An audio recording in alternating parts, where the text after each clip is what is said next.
Greetings, everyone, and welcome to another Halloween horror review.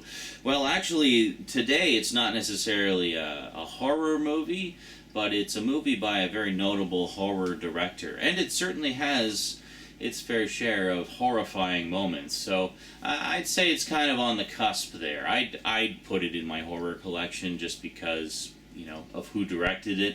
I'm, of course, talking about the early John Carpenter classic, Assault on Precinct 13. This is the lovely Scream Factory edition, and this is what we're going to talk about today on the Multimedia Chronicles.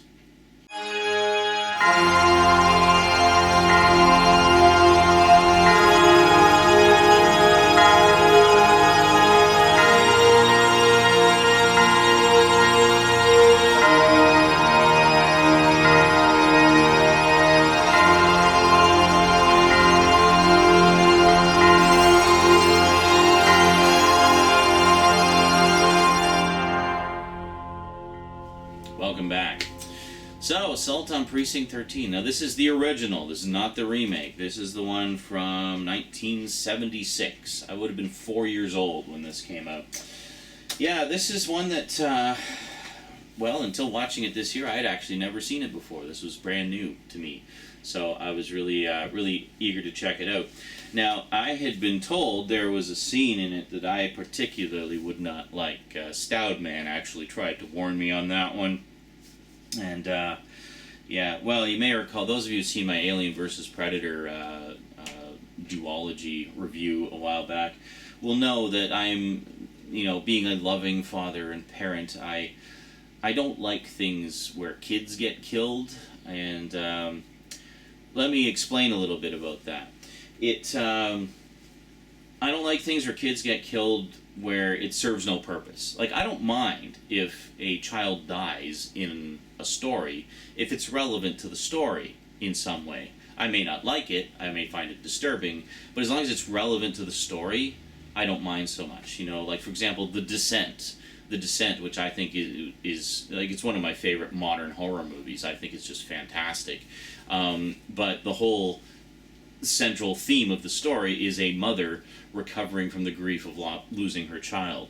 And in the opening scene of the film, you see how she lost her child. And it's brutal. It's very traumatic. And completely understandable why she took so long to recover, and, you know, why she goes through what she goes through. So in the case of Assault on Precinct 13, I mean, this is borderline exploitation film. So I can kind of excuse it in that respect as well, just because of the genre that it is. And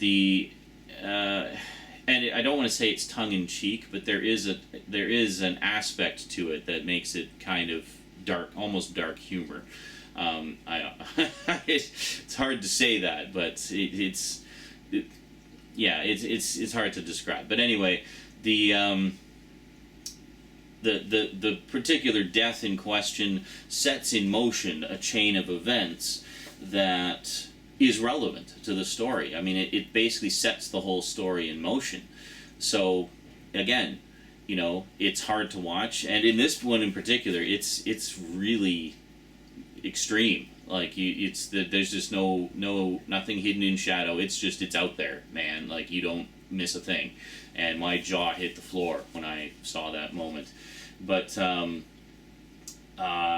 But again, as I say, I mean, it's relevant to the story in that it literally sets the whole chain of events in motion. And this is kind of this is a strange world that this takes place in, where basically gangs are running the streets and just killing people indiscriminately. And I mean, it sets up the antagonists of the story as just pure evil right from the get-go. And I can see why, you know, that was done. I mean, yes, I suppose that could have been done in a different way, but it works. You know, it works. And what it sets up is just this tense, non-stop action film that just has some really brutal moments throughout, and and a very low-budget action film. I mean, this is one of John Carpenter's earlier films. This is before Halloween, even. This is prior to Halloween. I think actually this is his first movie after Dark Star. So this is only his second or third movie. And yeah, and it definitely shows his skill as a director, because he really pulls no punches in those action sequences. I mean, you're on the edge of your seat through the whole thing. And I have to say, I just wanted to mention, I really liked the, was it Darwin Jostin, I think? Yeah, well, the actor who plays, it's been like 3 weeks since I watched this. Anyway, the actor who plays the con who's helping them in the movie, the one who's always asking for a smoke. I really liked that actor, and I really liked his character in this. I looked him up on IMDb, and he really didn't do much other than this. Like, this is literally the biggest role he ever had. He mostly played bit parts throughout his career, and sadly he's no longer with us. But definitely a memorable and fun character. I liked him a lot, and there's certain aspects of the story and the background of the characters that's deliberately left ambiguous, and I like that about it, because it's not the kind of movie that spells everything out. Even the full motivations of the antagonists in it is left kind of ambiguous throughout most of it, and I like that. You don't need to know. You don't need to know why certain things are happening and why certain characters act a certain way. You just take it as read that they do, you accept it, and you move on. The focus is on the action and the tension and the suspense, and that's right where it needs to be and right where it should be, and it doesn't let up. I mean, it just keeps you on the edge of your seat through the whole thing. Yeah, it's great. It's I can see why it's such a classic. It's a great solid low budget action flick with some genuinely horrifying moments. Yeah, if you're a gore hound, you won't be disappointed. There's some blood and guts throughout. But so in terms of special features, we got new interviews with actress Nancy Loomis Keys and art director, sound effects designer Tommy Lee Wallace. Audio commentary by writer-director John Carpenter. John Carpenter also did the music in this, as you would expect. Interview with John Carpenter and actor Austin Stoker. That's from a convention, actually, and it's quite an entertaining interview. They swap a lot of... It's mostly with John Carpenter. Poor Austin Stoker kind of gets lost in John Carpenter's shadow in that one, but he gets a few things out.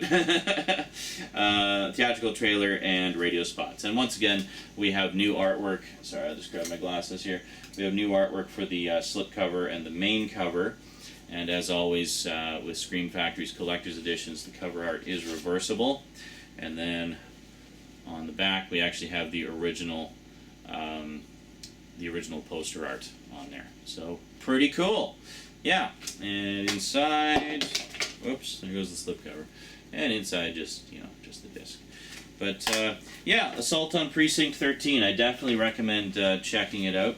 I may or may not check out the remake at some point. Honestly, I'm content just with this. Will I watch it again? Definitely. I love John Carpenter's stuff. I think he's not just. I mean, he's known as a horror director, but I mean, honestly, I think he's just a great director.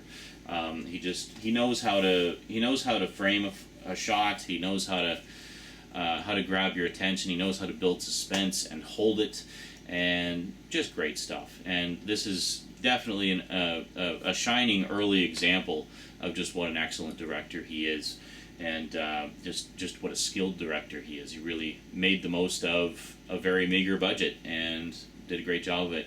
Alrighty, that is it from me to you for now. So until next time, thanks for watching, and sayonara.